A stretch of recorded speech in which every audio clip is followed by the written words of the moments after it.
Hello everyone. आज के इस वीडियो लेक्चर में हम बात करेंगे डीएनए के डबल हेलिक्स फीचर्स की।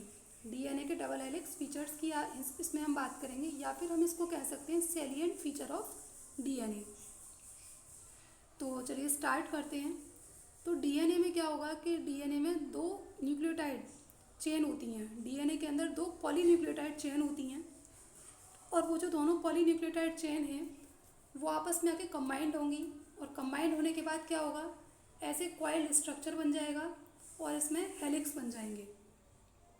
आपस में आके कंबाइंड होंगी और उसमें क्या होंगे, ये हेलिक्स बन जाएंगे। ठीक है। अब ये जो हेलिक्स हैं वो शुगर फॉस्फेट की हेल्प से शुगर फॉस्फेट क्या करेगा, उसमें इस हेलिक्स की बैकबोन को बनाने का काम करता है, या बैकबोन को फॉर्म करेगा। ठीक है। शुगर फॉस्फेट इस हेलिक्स की बैकबोन को बनाने का या फॉर्म करने का काम करेगा। तो पहली बार डीएनए में क्या होती है, दो पॉलीन्यूक्लियोटाइड चेन होती हैं। दो पॉलीन्यूक्लियोटाइड यानी कि एक चेन ये हो गई, दूसरी ये हो गई, और ये दोनों आपस में आके कंबाइन करेंगी तो इससे कॉइल्ड स्ट्रक्चर बनेगा, जिससे कि इसके अंदर हेलिक्स बन जाएंगी। ठीक। अब दूसरा आ जाता है कि इसमें जो कॉम्प्लीमेंट्री बेस पेयर होते हैं। कॉम्प्लीमेंट्री बेस पेयर कौन से, जो हमने नाइट्रोजिनस बेस पेयर पढ़े थे। उस नाइट्रोजिनस बेस पेयर में क्या था, हमने देखे थे दो प्यूरिन्स एंड पिरिमिडीन्स हमने उसमें देखी थी। तो प्यूरिन्स जो हैं उनके अंदर क्या आता है, प्यूरिन के अंदर एडेनिन और ग्वानिन आते हैं प्यूरिन के अंदर, जबकि साइटोसिन के जो ये जो है पायरिमिडीन, साइटोसिन नहीं, पायरिमिडीन के अंदर क्या आएगा, थाइमीन और साइटोसिन आती हैं। क्या आती हैं, थाइमीन और साइटोसिन। तो ये जो है एडेनिन किसके साथ पेयर बनाएगा, थाइमीन के साथ, क्योंकि थाइमीन किसका पार्ट है, पायरिमिडीन का पार्ट है, और ये दोनों आपस में क्या है, कॉम्प्लीमेंट्री बेस पेयर हो गए। ठीक है। प्यूरिन्स और पायरिमिडीन्स जो है वो कॉम्प्लीमेंट्री बेस पेयर हो गए, इसीलिए जो एडेनिन है वो थाइमीन के साथ पेयर बनाएगा, और ग्वानिन जो है वो साइटोसिन के साथ पेयर बनाएगा। ठीक।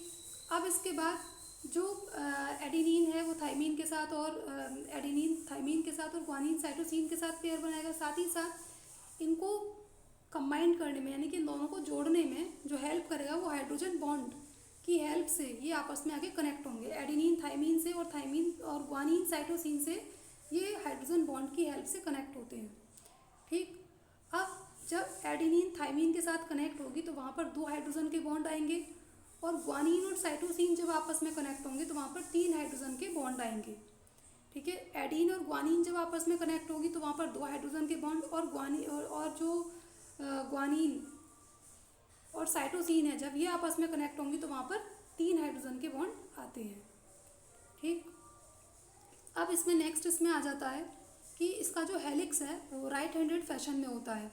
इसका हेलिक्स राइट हैंडेड फैशन में होता है।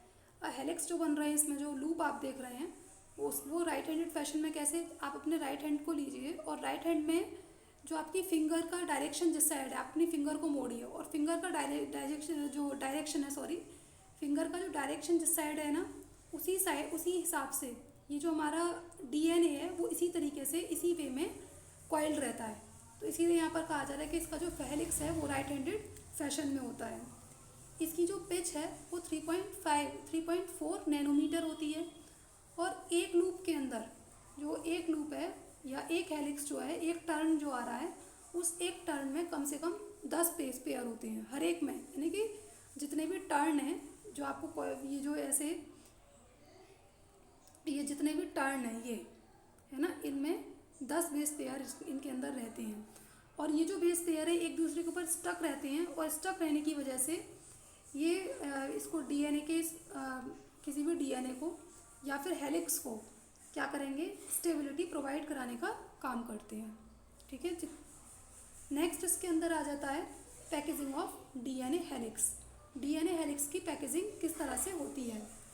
तो हमें मालूम है कि जो मतलब distance between two consecutive base pair of in a DNA, तो किसी भी डीएनए में जो दो कॉन्जिक्यूटिव बेस पेयर हैं उनके बीच की जो डिस्टेंस है वो कितनी होती है, दो कॉन्जिक्यूटिव बेस पेयर, यानी कि एक ये और दूसरा ये, जो इनके बीच की इनकी जो बीच की दूरी होती है, डिस्टेंस जो होगी, ये इनके बीच की जो डिस्टेंस है वो कितनी होती है, वो होती है 0.5 0.4 नैनोमीटर, या फिर हम इसको कह सकते हैं 0.4 इंटू 10⁻9 मीटर, 0.34 इंटू 10⁻9 मीटर। और जो एक total number of base pair in a human DNA, तो एक ह्यूमन डीएनए में जो टोटल एक लूप में जो एक पूरा का पूरा जो डीएनए है उसमें जो बेस पेयर का नंबर होता है, टोटल बेस पेयर जो होते हैं वो कितने होंगे, वो होते हैं 6.6 इंटू 10⁻9 बेस पेयर। कितने होते हैं, 6.6 इंटू 10⁻9 बेस पेयर उसमें होंगे। और इसके साथ साथ जो डीएनए की पूरी लंबाई है ना, total length of human DNA कितनी होती है, 0.4। कितनी लंबाई होगी, 0.4 होगी, इतनी इसकी लंबाई होती है। और इसको हम टोटल बेस पेयर के साथ मल्टीप्लाई कर देते हैं, और टोटल बेस पेयर से मल्टीप्लाई करने के बाद इसकी पूरी लंबाई कितनी आ जाएगी, 2.2 मीटर इसकी लंबाई होगी। ठीक है, 2.2 metre is too large to be accommodated in the nucleus. ठीक है, ये बहुत ज़्यादा लंबा होता है, इसको किसी भी न्यूक्लियस में एकोमोडेट करने के लिए बहुत ज़्यादा लंबा होता है। ठीक, अब हम इसमें बात करेंगे organisation of DNA in prokaryotes के। प्रोकैरियोट्स में डीएनए का ऑर्गेनाइजेशन यानी कि किस तरह से ये इसके अंदर बनता है, प्रोकैरियोट्स में किस तरह से डीएनए का ऑर्गेनाइजेशन होता है, किस तरह का बनेगा। तो पहली बात इसमें क्या होता है, they do not have nucleus.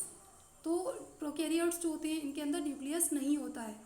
ठीक, या फिर अगर इन केस अगर इनमें न्यूक्लियस है भी तो बहुत ज़्यादा मतलब मैसी न्यूक्लियस होता है, और ऑलमोस्ट इनमें होता ही नहीं है। अगर होगा भी तो कैसा होगा, मैसी, बहुत ज़्यादा मैसी न्यूक्लियस होता है। अब जब न्यूक्लियस नहीं है तो जाहिर सी बात है इसमें जो डीएनए है वो कैसा रहेगा, स्कैटर्ड रहता है, यानी कि बिखरा हुआ रहेगा। बिखरा हुआ इनके अंदर डीएनए होगा, और इस डीएनए में in certain regions called the nucleoids, और इसके जो कुछ सर्टेन रीजन्स होते हैं वहाँ पर उसे क्या बोलेंगे, हम न्यूक्लियोइड्स कहते हैं। इसके जो कुछ सर्टेन रीजन्स होते हैं उनको हम क्या कहेंगे, nucleoids. DNA is organised in large loops and is held by some proteins. तो डीएनए जो है वो एक लार्ज लूप में बना हुआ होता है। डीएनए जो है इसके अंदर एक लार्ज लूप होते हैं, और ये कुछ दूसरी प्रोटीन्स के साथ कनेक्ट होता है।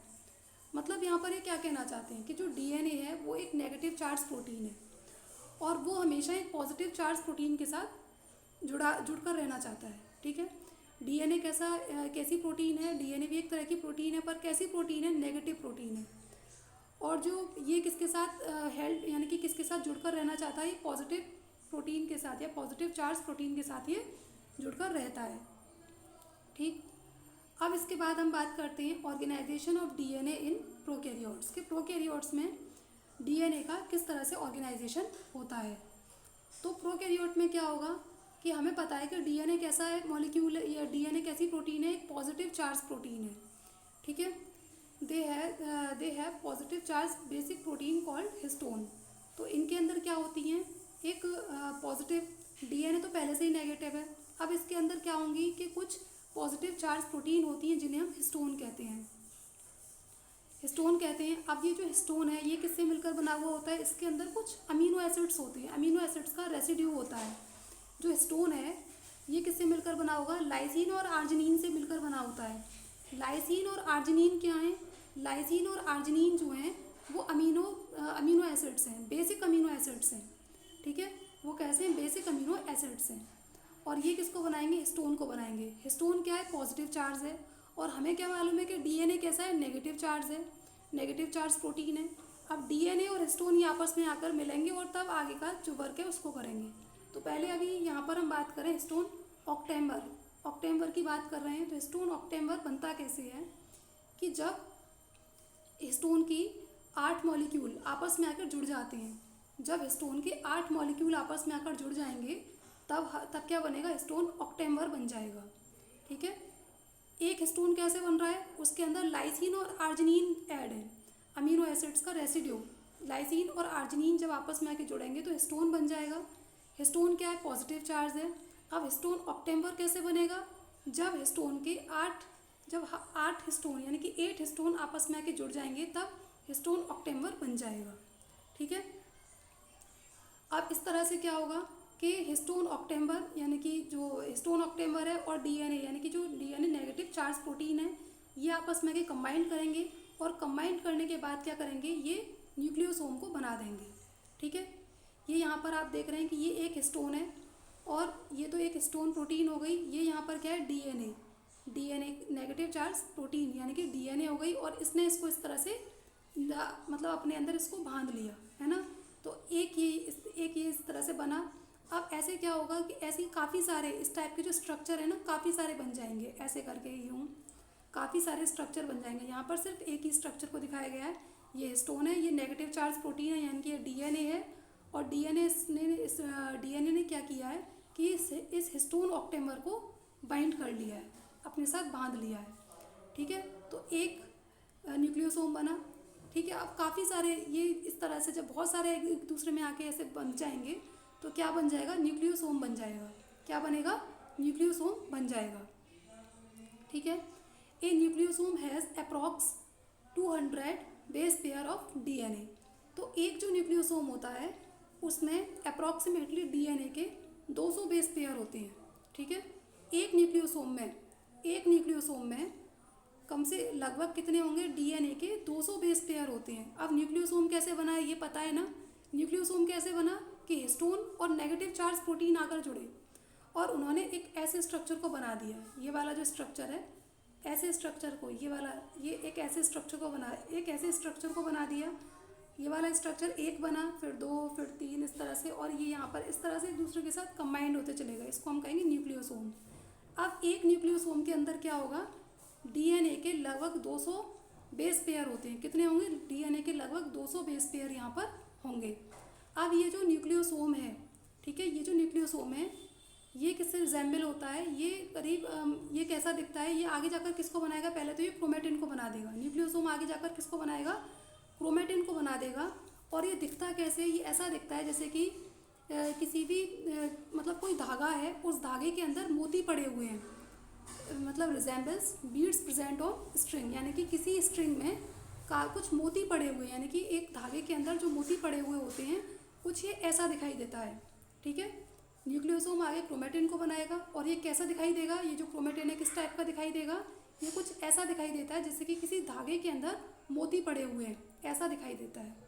ठीक है, beads on string structure in chromatin are further packaged to form chromatin fibre. अब ये क्या करेगा, ये आगे जाकर और ज़्यादा कॉइल्ड होगा। ये जो बीड्स ऑन स्ट्रिंग यानी कि जो क्रोमेटिन है, ये और ज़्यादा आगे जाके पैकेजिंग करेगा और क्या बना देगा, क्रोमेटिन फाइबर को बना देगा। यानी कि न्यूक्लियोसोम ने किसको बनाया, क्रोमेटिन को बनाया। क्रोमेटिन और ज़्यादा कॉइल्ड हुआ और उसने क्या बना दिया, क्रोमेटिन फाइबर को बना दिया।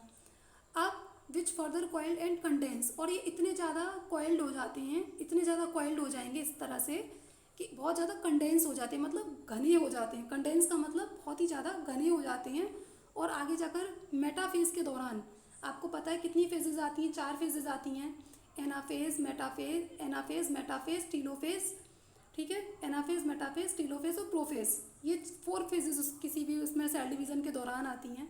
तो जो मेटाफेज आएगी ना, उस टाइम पर क्या बना देंगे, ये क्रोमोसोम को बना देंगे। दोबारा सुन लीजिए कि पहले तो हमने इसमें ये जाना था कि ये न्यूक्लियोसोम कैसे बन रहा है। न्यूक्लियोसोम कैसे बना कि पहले इसको न्यूक्लियोसोम को बनाने में डीएनए क्या है, एक नेगेटिव चार्ज प्रोटीन है और इसके साथ साथ जो वो है क्या नाम है, हिस्टोन क्या है, एक पॉजिटिव चार्ज प्रोटीन है।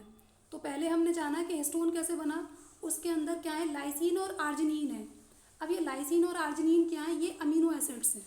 ये दोनों अमीनो एसिड्स के रेसिड्यू इसके अंदर मिले और किसको बना दिया, हिस्टोन को बना दिया। अब हिस्टोन ऑक्टेमर कैसे बना कि 8 हिस्टोन के, ये जो 8 हिस्टोन जब आपस में आके कंबाइंड हो गए तो हिस्टोन ऑक्टेमर बन गया। ठीक है, अब ये तो बात हो गई हिस्टोन ऑक्टेमर की, ये बन गया। अब हिस्टोन ऑक्टेमर को किसने बांध लिया, नेगेटिव चार्ज प्रोटीन ने, यानी कि ये जो नेगेटिव चार्ज प्रोटीन है वो इसके चारों तरफ आके इसको रैप कर लेती है। ठीक है, तो एक क्या बन गया, न्यूक्लियोसोम बन गया। अब काफ़ी सारे न्यूक्लियोसोम एक दूसरे के साथ ऐसे ऐसे कनेक्ट होते चले जाते हैं। तो वो कैसे दिखाई देते हैं, जैसे कि किसी धागे में मोती डले हुए हों। और इसी को क्या नाम दिया हमने इसको, क्रोमेटिन नाम दिया। अब ये जो क्रोमेटिन है बहुत ज़्यादा कंडेंस हो गए, बहुत ज़्यादा कॉइल्ड हो गए, मतलब इनमें बहुत ज़्यादा कॉइलिंग हो जाती है और ये किसे बना देते हैं, क्रोमेटिन फाइबर को बना देते हैं। अब ये क्रोमेटिन फाइबर से क्या बनेंगे, क्रोमोसोम्स बनेंगे। कब बनेंगे, मेटाफेज के दौरान क्रोमोसोम्स बन जाते हैं। अभी तक हमने इसमें इतना जाना, ठीक है। क्या बन गए, क्रोमोसोम बन गए। अब जो इसके अंदर नॉन स्टोन क्रोमोसोमल प्रोटीन्स जो हैं वो क्या करेंगी कि additional set of protein require for packaging of chromatin at higher level, यानी कि जो नॉन स्टोन क्रोमोसोमल प्रोटीन्स हैं, अब जो नॉन स्टोन क्रोमोसोमल प्रोटीन्स हैं, यानी कि ऐसी प्रोटीन्स जिनके अंदर कोई भी स्टोन नहीं है, ठीक है। हिस्टोन क्या था, पॉजिटिव था। अब ऐसी प्रोटीन्स जिनके अंदर हिस्टोन नहीं है, उन्हें क्या चाहिए, एडिशनल सेट ऑफ प्रोटीन। उनको एक एडिशनल सेट ऑफ प्रोटीन चाहिए। किस लिए चाहिए, कि वो एक हायर लेवल पर क्रोमेटिन को पैक कर सके, ठीक है। एक हायर लेवल पर क्रोमेटिन को पैक कर सके। ऐसी प्रोटीन जिनमें अब कोई भी हिस्टोन नहीं है, और अब उन्हें क्या चाहिए कि एडिशनल सेट ऑफ प्रोटीन उन्हें रिक्वायर है। क्यों रिक्वायर है, क्यों चाहिए उनको, कि वो एक हायर लेवल पर वो एक हायर लेवल पर क्रोमेटिन को पैकेज कर सकें, ठीक है, बना सकें, पैकिंग उसकी कर सकें। अब ये क्रोमेटिन में भी कुछ यहाँ पर दिखाया जा रहा है कि क्रोमेटिन कितने टाइप के होते हैं। क्रोमेटिन 2 टाइप के होते हैं, एक तो यूरोक्रोमेटिन और दूसरा होता है, एक तो यूरोक्रोमेटिन और दूसरा होगा हेट्रोक्रोमेटिन। यूरोक्रोमेटिन कौन से होते हैं, जो लूजली पैक होंगे। क्रोमेटिन एक सिंपली धागा होता है। तो ऐसे यानी कि ये जो है जब दूर दूर होंगे और कैसे होंगे, लाइट स्ट्रेन इनका होगा, यानी कि थोड़े मतलब इनमें कलर ज़्यादा नहीं होगा, लाइटली स्ट्रेन होंगे और दूर दूर जब अरेंज होंगे तो इनको हम कहेंगे यूरोक्रोमेटिन। और हेट्रोक्रोमेटिन किसको कहेंगे, जब बहुत ज़्यादा पास में होंगे। जब पास में होंगे तो इनका जो बहुत ही कंडेंस मैनर में हो जाएंगे, और कंडेंस मैनर में हो जाएंगे तो ये क्या बनाएंगे, डार्क स्टेन ये देंगे, ठीक है। बहुत ज़्यादा पास में आ जाएंगे तो डार्क स्टेन देंगे, और डेंसली पैकेज होंगे एक दूसरे के साथ, तो इसको हम कहेंगे हेट्रोक्रोमेटिन। ये क्रोमेटिन जो होते हैं, ये वाले जो क्रोमेटिन होते हैं बहुत ज़्यादा एक्टिव होते हैं, यानी कि यूरोक्रोमेटिन, और जो हेट्रोक्रोमेटिन होते हैं वो बहुत ज़्यादा इनएक्टिव होते हैं, ठीक है। अब आई होप कि आपको समझ में आया हो, और अगर ये आपको समझ में आया है तो प्लीज़ इसे लाइक कीजिए, हमारे चैनल को लाइक कीजिए, सब्सक्राइब कीजिए और शेयर कीजिए अपने फ्रेंड्स के साथ। और अब नेक्स्ट इसमें हम बहुत ज़्यादा और भी मतलब और भी हम इसमें कुछ आपको समझाएंगे, जैसे कि इसका जो जेनेटिक मटेरियल है किस तरह से, मतलब डीएनए, और जो हर्शे एंड चेस का जो एक्सपेरिमेंट है उसको हम इसमें नेक्स्ट वीडियो लेक्चर में डिस्कस करेंगे। Okay, thank you student.